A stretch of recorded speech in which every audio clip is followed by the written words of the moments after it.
Chapter 4. What John Rance had to tell. It was 1 o'clock when we left number 3 Lauriston Gardens. Sherlock Holmes led me to the nearest telegraph office, whence he dispatched a long telegram. He then hailed a cab and ordered the driver to take us to the address given us by Lestrade. "There is nothing like first-hand evidence," he remarked. "As a matter of fact, my mind is entirely made up upon the case, but still, we may as well learn all that is to be learned." "You amaze me, Holmes," said I. "Surely you are not so sure as to pretend to be all of those particulars which you gave." "There's no room for a mistake," he answered. "The very first thing which I observed on arriving there was that a cab had made 2 ruts with its wheels close to the curb. Now, up to last night, we have had no rain for a week, so that those wheels which left such a deep impression must have been there during the night. There were the marks of the horse's hoofs, too, the outline of one which was far more clearly cut than that of the other 3, showing that there was a new shoe. Since the cab was there after the rain began, and was not there at any time during the morning, I have Gregson's word for that, it follows that it must have been there during the night, and therefore that it brought those 2 individuals to the house." "That seems simple enough," said I, "but how about the other man's height?" "Why, the height of a man, in 9 cases out of 10, can be told from the length of his stride. It is a simple calculation enough, though there is no use my boring you with the figures. I had this fellow's stride both on the clay outside and on the dust within. Then I had a way of checking my calculation. When a man writes on a wall, his instinct leads him to write about the level of his own eyes. Now that writing was just over 6 feet from the ground. It was child's play." "And his age?" I asked. "Well, if a man can stride 4.5 feet without the smallest effort, he can't be quite in the Syrian yellow. That was the breadth of a puddle on the garden walk which he had evidently walked across. Patent leathern boots had gone round, and square toes had hopped over. There is no mystery about it at all. I am simply applying to ordinary life a few of those precepts of observation and deduction which I advocated in that article. Is there anything else that puzzles you?" "The fingernails and the trichinopoly," I suggested. "The writing on the wall was done with a man's forefinger dipped in blood. My glass allowed me to observe that the plaster was slightly scratched in doing it, which would not have been the case if the man's nail had been trimmed. I gathered up some scattered ash from the floor. It was dark in colour and flaky, such an ash as is only made by a trichinopoly. I have made a special study of cigar ashes, in fact. I have written a monograph upon the subject. I flatter myself that I can distinguish at a glance the ash of any known brand, either of a cigar or of tobacco. It is just in such details that the skilled detective differs from the Gregson and the Lestrade type." "And the florid face?" I asked. "Ah, that was more a daring shot, though I have no doubt that I was right. You must not ask me that at the present state of the affair." I passed my hand over my brow. "My head is in a whirl," I remarked. "The more one thinks of it, the more mysterious it grows. How came these 2 men, if they were 2 men, into an empty house? What has become of the cabman who drove them? How could one man compel another to take poison? Where did the blood come from? What was the object of the murderer, since robbery had no part in it? How came the woman's ring there? Above all, why should the second man write up the German word rasch before decamping? I confess I cannot see any possible way of reconciling all these facts." My companion smiled approvingly. "You sum up all the difficulties of the situation succinctly and well," he said. "There is much that is still obscure, though I have quite made up my mind on the main facts. As to poor Lestrade's discovery, it was simply a blind intended to put the police upon a wrong track, by suggesting socialism and secret societies. It was not done by a German. The A, if you noticed, was printed somewhat after the German fashion. Now, a real German invariably prints in the Latin character, so that we may safely say that this was not written by one, but by a clumsy imitator, who overdid his part. It was simply a ruse to divert inquiry into a wrong channel. I'm not going to tell you much more of the case, Doctor. You know, a conjurer gets no credit when once he has explained his trick. And if I show you too much of my method of working, you will come to the conclusion that I'm a very ordinary individual after all. I shall never do that, I answered.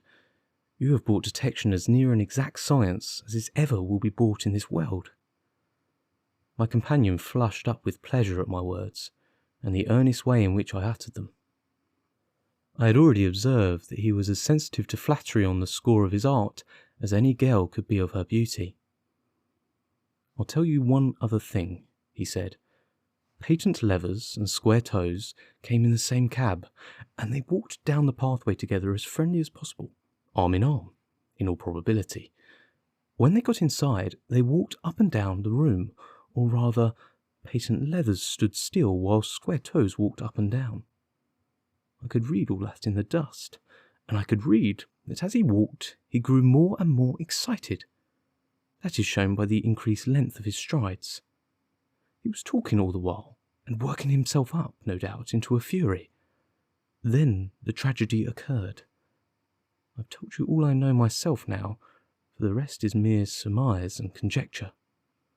We have a good working basis, however, on which to start. We must hurry up, for I want to go to Halley's concert to hear Norman Neruda this afternoon. The occasion had occurred while our cab had been threading its way through a long succession of dingy streets and dreary byways. In the dingiest and dreariest of them, our driver suddenly came to a stand. "That's Audley Court in there," he said, pointing to a narrow slit in the line of dead-coloured brick.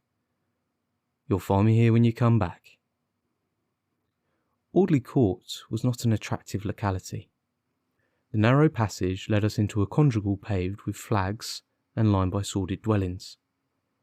We picked our way among groups of dirty children and through lines of discoloured linen, until we came to number 46, the door of which was decorated with a small slip of brass on which the name Rance was engraved.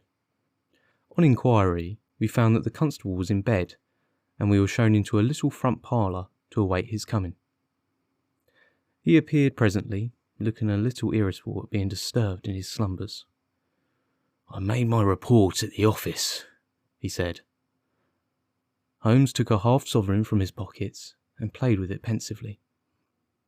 "We thought that we should like to hear it all from your own lips," he said. "I shall be most happy to tell you anything I can," the constable answered with his eyes upon the little golden disc. "Just let us hear it all in your own way, as it occurred." Rance sat down on the horse-chair sofa and knitted his brows as though determined not to omit anything in his narrative. "I'll tell it ye from the beginning," he said.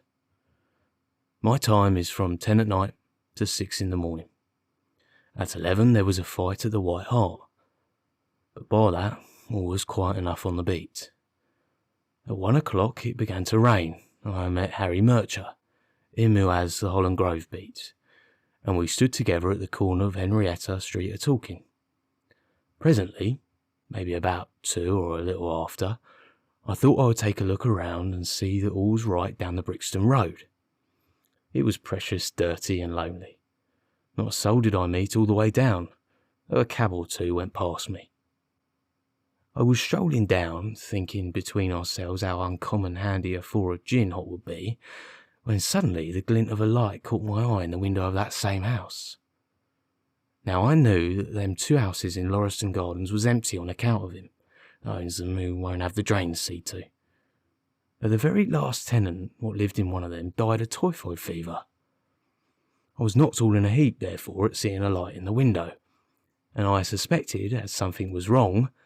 When I got to the door, "You stopped, and then walked back to the garden gate," my companion interrupted.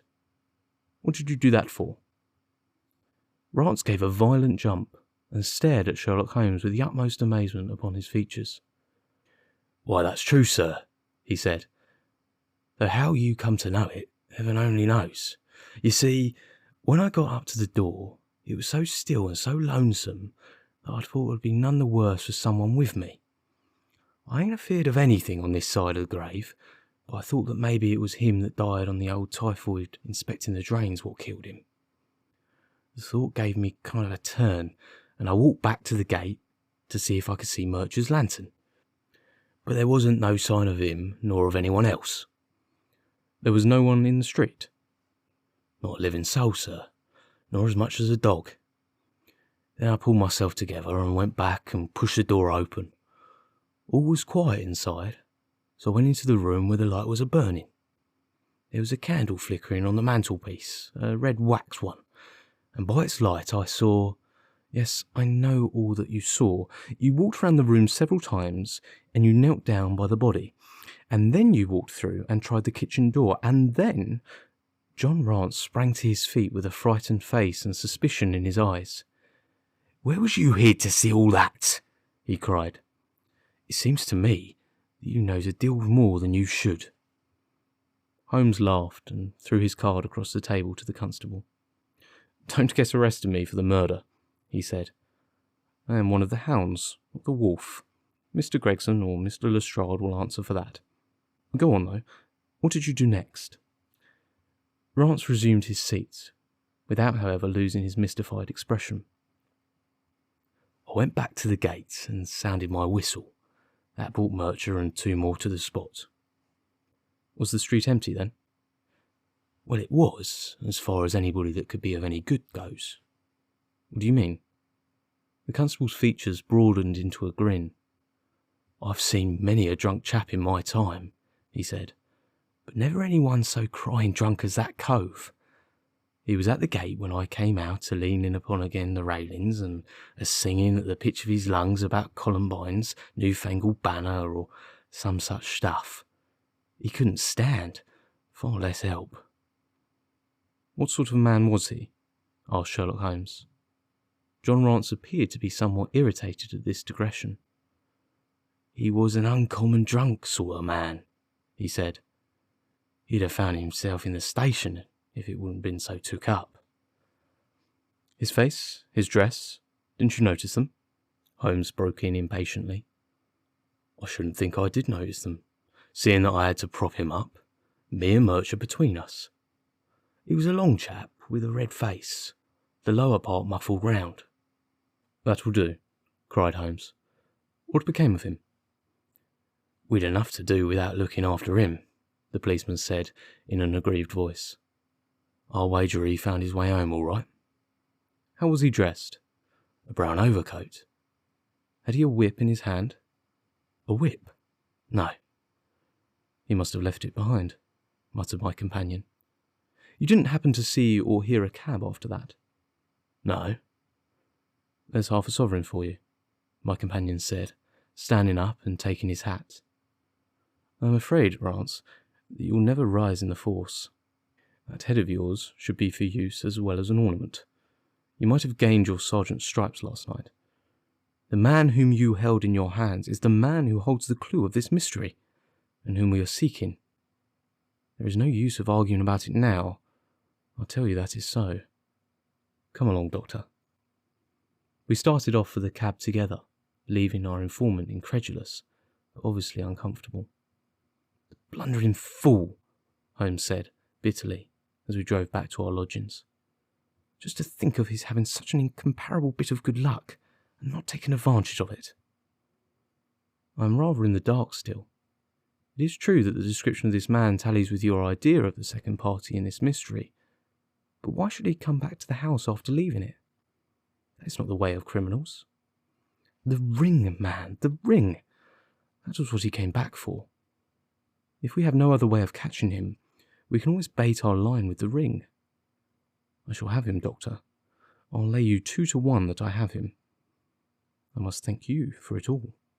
I might not have gone but for you, and so have missed the finest study I ever came across. A study in Scarlet, eh? Why shouldn't we use a little art jargon? There's a scarlet thread of murder running through the colourless scheme of life, and our duty is to unravel it and isolate it and expose every inch of it. And now for lunch, and then for Norman Neruda. Her attack and her bowing are splendid. What's the little thing of Chopin's she plays so magnificently? Tra-la-la, liri-liri-lay. Leaning back in the cab, this amateur bloodhound caroled away like a lark, while I meditated upon the many-sidedness of the human mind.